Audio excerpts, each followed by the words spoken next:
Good morning. അപ്പോൾ നമ്മുടെ ഇന്നത്തെ റെസിപ്പി എന്ന് പറയുന്നത് വളരെ വ്യത്യസ്തമായ രീതിയിൽ നല്ല ടേസ്റ്റി ആയിട്ടുള്ള ഒരു തക്കാളി കറിയാണ്. കുറച്ച് സമയമെടുത്ത് ഉണ്ടാക്കേണ്ടതാണ് കേട്ടോ, പക്ഷേ നല്ല ടേസ്റ്റാണ് ഈ ഒരു തക്കാളി കറി ഉണ്ടാക്കാൻ. നിങ്ങൾ ഇങ്ങനെ ഒരു തക്കാളി കറി ഉണ്ടാക്കി നോക്കിയിട്ടില്ലെങ്കിൽ ഉറപ്പായിട്ടും ട്രൈ ചെയ്യൂ. ചോറിൻ്റെ കൂടെ വളരെ നല്ലൊരു കോമ്പിനേഷനാണ്. അപ്പോൾ നമുക്ക് എങ്ങനെയാണ് നമ്മുടെ ഈ ഒരു തക്കാളി കറി തയ്യാറാക്കുന്നത് നോക്കാം. നമുക്ക് നമ്മുടെ ഇൻഗ്രീഡിയൻസ് നോക്കാം. ഞാനിപ്പോൾ ഒരു 3 തക്കാളി എടുത്തിട്ടുണ്ട്. ഒരു തക്കാളി വലിയ തക്കാളിയാണ്, 2 മീഡിയം വലിപ്പമുള്ള തക്കാളിയും ഒരു ചെറിയ തക്കാളി. അപ്പോൾ നിങ്ങൾ ഒരേ വലിപ്പത്തിലുള്ള തക്കാളി ആണെങ്കിൽ 4 തക്കാളി എടുത്തോളൂ. ഒരു വലിപ്പമുള്ള സവാള എടുത്തിട്ടുണ്ട്. 2 പച്ചമുളക്, എരിവുള്ള പച്ചമുളക് ആയതുകൊണ്ട് 2 എടുത്തിട്ടുണ്ട്. എരിവ് കുറഞ്ഞ പച്ചമുളക് ആണെങ്കിൽ 3 എടുത്തോളൂ. ഇനി നമുക്ക് ആദ്യം ഈ തക്കാളിയുടെ ഈ ഒരു ടോപ്പ് പോർഷൻ ഉണ്ടല്ലോ, ഇതൊന്ന് കട്ട് ചെയ്ത് മാറ്റാം. ഇതൊന്ന് കട്ട് ചെയ്ത് മാറ്റിയിട്ടാണ് നമ്മളൊന്ന് കുക്ക് ചെയ്യാൻ വയ്ക്കുന്നത്. ഇത്രയും ഭാഗം മാത്രം ഒന്ന് കട്ട് ചെയ്ത് മാറ്റിയെടുക്കുക. ഇനി നമുക്കിതൊരു കുക്കറിലേക്ക് മാറ്റാം. ഈ 3 തക്കാളി നിങ്ങൾ എടുക്കുമ്പോൾ 4 തക്കാളി എടുക്കുക. ഈ വലിപ്പത്തിലുള്ളതല്ല, ഒരേ വലിപ്പത്തിലുള്ളതാണെങ്കിൽ. പിന്നെ ഞാൻ 2 പച്ചമുളക് എടുത്തത്, അതും ചേർത്തിട്ടുണ്ട്. പിന്നെ ഈ തക്കാളിക്ക് ആവശ്യമായിട്ടുള്ള ഉപ്പ്, ഒരു 1/2 ടീസ്പൂൺ ഉപ്പ്,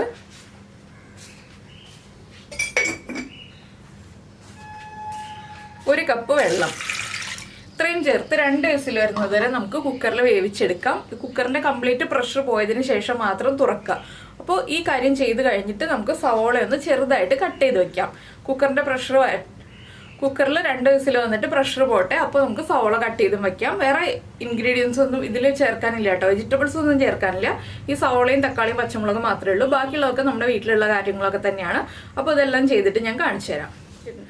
ഇപ്പോൾ നമ്മൾ തക്കാളി കുക്ക് ചെയ്യാൻ വെച്ചിട്ടുണ്ട്. ഈ സമയത്ത് ഞാൻ സവോള കട്ട് ചെയ്തെടുത്തത് കണ്ടോ, ഇതുപോലെ കുറച്ച് വലിപ്പമുള്ള പീസുകളായിട്ടാണ് കട്ട് ചെയ്തെടുത്തുള്ളത്, ചെറിയ ക്യൂബ്സ് ആയിട്ട്. ഇതുപോലെ അല്ലാന്നുണ്ടെങ്കിൽ നിങ്ങൾക്ക് നീളത്തിൽ ചെറിയ കനത്തിൽ കട്ട് ചെയ്തെടുക്കാം കേട്ടോ. ഒരുപാട് തിക്കായിട്ട് കട്ട് ചെയ്തെടുക്കരുത്, ചെറിയ തിക്നെസ്സിൽ കട്ട് ചെയ്തെടുക്കാം. ഇത് നമുക്ക് മാറ്റി വയ്ക്കാം. ഇനി നമ്മുടെ കുക്കറിൻ്റെ പ്രഷർ മാറി കഴിഞ്ഞിട്ട് നമുക്ക് ബാക്കിയുള്ള കാര്യങ്ങൾ ചെയ്യാം. അപ്പോൾ ഞാൻ നമ്മുടെ തക്കാളിയും പച്ചമുളകും ഒക്കെ കുക്കറിൽ നിന്ന് മാറ്റി തക്കാളിയുടെ തൊലിയൊക്കെ മാറ്റി വെച്ചിട്ടുണ്ട്. ഇനി നമുക്കിത് മിക്സിയുടെ ജാറിലൊന്ന് അരച്ചെടുക്കാം. വെള്ളമൊന്നും ചേർക്കണ്ട, ഇതിൽ കുറച്ച് വെള്ളമുണ്ട്. ഈ ഒരു വെള്ളത്തിൽ തന്നെ നമുക്ക് അരച്ചെടുക്കാം. അരച്ചതിന് ശേഷം നമുക്ക് നമ്മുടെ സവോളയൊക്കെ വഴറ്റിയെടുക്കാം. അപ്പോൾ നമ്മുടെ തക്കാളിയും പച്ചമുളകും ചേർത്ത് നമ്മളിത് നന്നായിട്ട് അരച്ചെടുത്തിട്ടുണ്ട്. ഇനി നമുക്കിത് മാറ്റി വയ്ക്കാം. ഇനി സവോള വഴറ്റാൻ തുടങ്ങാം. നമ്മളൊരു പാൻ വെച്ചിട്ട് പാനിലേക്ക് വെളിച്ചെണ്ണ ചേർത്തിട്ടുണ്ട്. ഈ ഒരു കറി വെളിച്ചെണ്ണയിൽ തന്നെ ചെയ്യുക. വെളിച്ചെണ്ണയിലേക്ക് ഞാനിപ്പോൾ ഒരു 1/2 ടീസ്പൂൺ കടുക് ചേർക്കുന്നുണ്ട്. കടുകൊന്ന് പൊട്ടി തുടങ്ങട്ടെ. ഇപ്പോൾ നമ്മുടെ കടുക് പൊട്ടാൻ തുടങ്ങിയിട്ടുണ്ട്. നമുക്ക് ഇതിലേക്ക് ഒരു 1/4 ടീസ്പൂൺ ഉലുവയും കൂടി ചേർത്ത് കൊടുക്കാം. ഉലുവയും കൂടി പൊട്ടി വരുമ്പോൾ ഒരു 3 വറ്റൽമുളക്, അതും കൂടി നമുക്ക് ഈ സമയത്ത് തന്നെ ചേർത്ത് കൊടുക്കാം.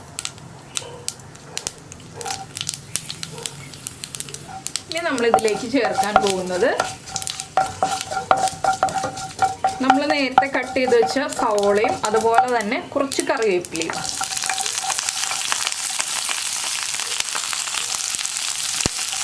അപ്പോൾ നമ്മൾ തക്കാളി വേവിച്ചപ്പോൾ ഉപ്പ് ചേർത്തിട്ടുണ്ട്. ഇപ്പോൾ സവോളയ്ക്ക് ആവശ്യമായിട്ടുള്ള ഉപ്പ് മാത്രം ചേർത്ത് കൊടുക്കുക.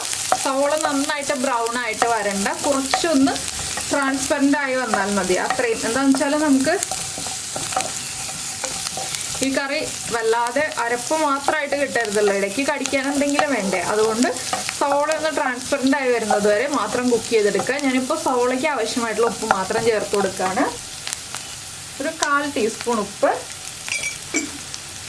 പിന്നീട് നമുക്ക് ഉപ്പ് ആവശ്യമാണെങ്കിൽ ചെക്ക് ചെയ്തിട്ട് ചേർത്ത് കൊടുക്കാം. സവോള ഒന്ന് കുക്കായി വരട്ടെ, ഒരുപാട് കുക്കാവണ്ട കേട്ടോ. അപ്പോൾ നിങ്ങൾ ഈ രീതിയിൽ തക്കാളി കറി ചെയ്തിട്ടില്ലെങ്കിൽ ഉറപ്പായിട്ട് ഉണ്ടാക്കിയിട്ട് ചോറിൻ്റെ കൂടെ ചേർത്ത് കഴിച്ചോളൂ. വളരെ ടേസ്റ്റാണ്, അധികം സമയം എടുക്കില്ല. നമ്മൾ ഈ തക്കാളി ഒന്ന് കുക്കറിൽ വേവിച്ചെടുക്കുന്നത് എന്താണെന്ന് വെച്ചാൽ ചട്ടിയിൽ വേവിച്ച് വരുമ്പോൾ കുറേ സമയം എടുക്കും. കുക്കറിലാണെങ്കിൽ വേഗം കുക്കായി കിട്ടും. അതുപോലെ തന്നെ തക്കാളിയുടെ തൊലി മാറ്റിയിട്ട് അരച്ചെടുക്കുകയാണെങ്കിൽ വളരെ നല്ലതാണ്. അതുകൊണ്ടാണ് ഞാൻ തൊലി മാറ്റിയിട്ട് അരച്ചെടുക്കുന്ന രീതി പറഞ്ഞത്. പിന്നെ അധികം വെള്ളം വേണ്ട, വെള്ളം കുറേ ഉണ്ടെങ്കിൽ നമ്മൾ വെള്ളം വറ്റിച്ച് കുറേ സമയം പോവും. അപ്പോൾ സവോള ചേർത്ത് കഴിഞ്ഞിട്ട് കൈ എടുക്കാതെ ഇളക്കി കൊടുത്തുകൊണ്ടിരിക്കുക കേട്ടോ. എന്താണെന്ന് വെച്ചാൽ സവോള ബ്രൗൺ ആയി പോവാതിരിക്കാനാണ് നമ്മൾ കൈ എടുക്കാതെ ഇളക്കി കൊടുക്കുക എന്ന് പറയുന്നത്. സവോള ഒന്ന് കുക്കായി വരുമ്പോൾ തന്നെ നമുക്കിതിലേക്ക് പൊടികൾ ചേർത്ത് കൊടുക്കണം. തക്കാളിയുടെ കുക്കിംഗ് കഴിഞ്ഞിട്ടുണ്ടെങ്കിൽ നമ്മുടെ കറിയുടെ കുക്കിംഗ് വളരെ എളുപ്പമാണ്. വേഗം കാര്യങ്ങൾ നീങ്ങിക്കോളും. തക്കാളി കുക്കായി കിട്ടാൻ മാത്രമേ നമുക്ക് കുറച്ച് സമയമുള്ളൂ. പക്ഷെ അത് കുക്കറിൽ വെച്ചിട്ട് നമുക്ക് ബാക്കിയുള്ള കാര്യങ്ങളൊക്കെ ചെയ്യാവുന്നതേ ഉള്ളൂ. അപ്പോൾ നമ്മുടെ സവോള ഒന്ന് കുക്കായി തുടങ്ങുന്നുണ്ട്. നമുക്കിനി ഫ്ലെയിം കുറച്ചിട്ട് ഇതിലേക്ക് പൊടികൾ ചേർക്കാം. ഒരു 3/4 ടീസ്പൂൺ മല്ലിപ്പൊടി, 1/4 ടീസ്പൂൺ മഞ്ഞൾപ്പൊടി, 1/4 ടീസ്പൂൺ മതി. കുറച്ച് ഇൻഗ്രീഡിയൻസ് ഉള്ളതുകൊണ്ടാണ് ഞാൻ ഈ ചെറിയ അളവുകൾ പറയുന്നത്. പിന്നെ നമ്മൾ പച്ചമുളക് അരച്ചിട്ടുണ്ട്, അതുകൊണ്ട് തന്നെ ഒരു കളറിന് വേണ്ടി 1 ടീസ്പൂൺ കാശ്മീരി ചില്ലി പൗഡറാണ് ഞാൻ ചേർക്കുന്നത്. എരിവെള്ള മുളക് പൊടിയാണെങ്കിൽ 1/4 ടീസ്പൂൺ മതി. പിന്നെ പൊടികളൊന്ന് കുക്കായി വരുന്നത് വരെ 1 മിനിറ്റ് ഒന്ന് ഇളക്കി കൊടുക്കുക. ഇതിൻ്റെ കൂടെ തന്നെ നമുക്ക് 1 പിഞ്ച് പഞ്ചസാരയും കൂടി ചേർക്കാം. എന്താണെന്ന് വെച്ചാൽ തക്കാളിക്ക് പുളി ഉണ്ടാവും, ആ പുളി ഒന്ന് ബാലൻസ് ചെയ്യാനാണ് നമ്മൾ 1 പിഞ്ച് പഞ്ചസാരയും കൂടി ചേർക്കാൻ പോകുന്നത്. പഞ്ചസാരയും കൂടി ചേർത്തിട്ട് നമുക്ക് വീണ്ടും ഒന്ന് ഇളക്കി മിക്സ് ചെയ്ത് നമ്മുടെ പൊടികളുടെ ആ ഒരു റോ ടേസ്റ്റ് മാറ്റിയെടുക്കാം.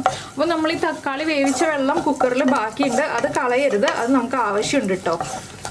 അതാണ് നമ്മുടെ കറിയുടെ ഗ്രേവി എന്ന് പറയുന്നത്. നമ്മൾ വേറെ വെള്ളം ഇതിലേക്ക് എക്സ്ട്രാ ആഡ് ചെയ്യുന്നില്ല. നമ്മൾ 1 കപ്പ് വെള്ളത്തിലാണ് തക്കാളി വേവിച്ചെടുത്തത്.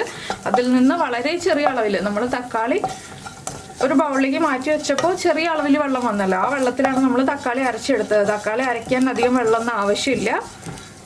അപ്പോൾ എല്ലാവർക്കും വളരെ എളുപ്പത്തിൽ ഉണ്ടാക്കാൻ പറ്റുന്ന ഒരു തക്കാളി കറിയാണിത്. നിങ്ങൾ ഇതുപോലെ ഉണ്ടാക്കി നോക്കിയിട്ടില്ലെങ്കിൽ ഉറപ്പായിട്ട് ഉണ്ടാക്കിയിട്ട് നിങ്ങളുടെ ഫീഡ്ബാക്ക് നമ്മുടെ വീഡിയോയുടെ താഴെ ഒന്ന് കമൻറ്റ് ചെയ്യണം.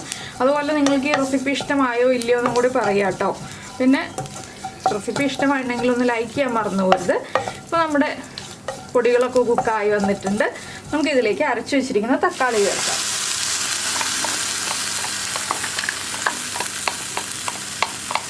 നമ്മൾ വെള്ളമൊന്നും ചേർക്കാത്തതുകൊണ്ട് തന്നെ തക്കാളി ചേർത്തിട്ട് ഒരുപാട് സമയം വഴറ്റൊന്നും വേണ്ട. വേഗം തന്നെ ഇളക്കി മിക്സ് ചെയ്തിട്ട് നമ്മുടെ കുക്കറിൽ ബാക്കിയുള്ള വെള്ളം ഇതിലേക്ക് ചേർത്ത് കൊടുക്കാം.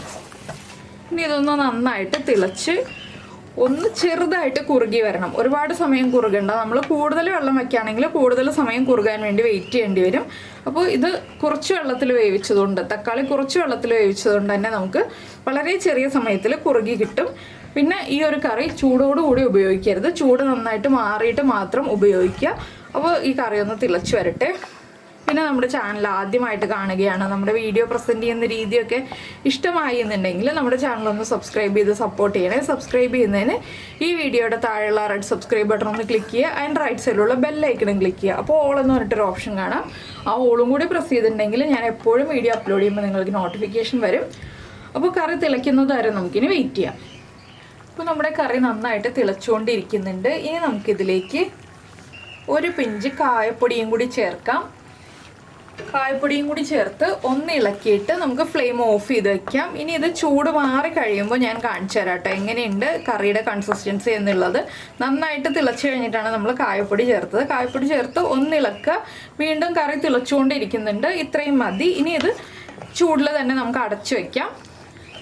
അതിനുശേഷം നമുക്കൊരു 1 മണിക്കൂർ കഴിയുമ്പോൾ കാണാം കറിയുടെ കൺസിസ്റ്റൻസി എങ്ങനെയുണ്ടെന്നുള്ളത്. ചൂടൊക്കെ മാറിക്കഴിഞ്ഞിട്ട് ഇപ്പോൾ തന്നെ അത്യാവശ്യം കുറുകി തുടങ്ങിയിട്ടുണ്ട്. പക്ഷെ ചൂട് കംപ്ലീറ്റ് മാറിക്കഴിഞ്ഞിട്ട് നമുക്ക് എങ്ങനെയുണ്ടെന്ന് നോക്കാം. അപ്പോൾ എന്തായാലും 1 മണിക്കൂർ കഴിയട്ടെ. അപ്പോൾ നമ്മുടെ തക്കാളി കറി ചൂടൊക്കെ മാറി ഇതാ റെഡി ആയിട്ടുണ്ട്. കണ്ടോ, നേരത്തെ നിങ്ങൾ കണ്ടതിനേക്കാൾ കുറുകി വന്നിട്ടുണ്ട്. അപ്പോൾ ഇതാണ് നമ്മുടെ തക്കാളി കറിയുടെ കൺസിസ്റ്റൻസി. അപ്പോൾ എല്ലാവരും ഉണ്ടാക്കി നോക്കും എന്ന് വിചാരിക്കുന്നു. എല്ലാവരും ഉണ്ടാക്കി നോക്കിയിട്ട് ഫീഡ്ബാക്ക് ഒക്കെ അറിയിക്കുമല്ലോ. നമുക്ക് നമ്മുടെ അടുത്ത റെസിപ്പിയുമായിട്ട് അടുത്ത ദിവസം വീണ്ടും കാണാം.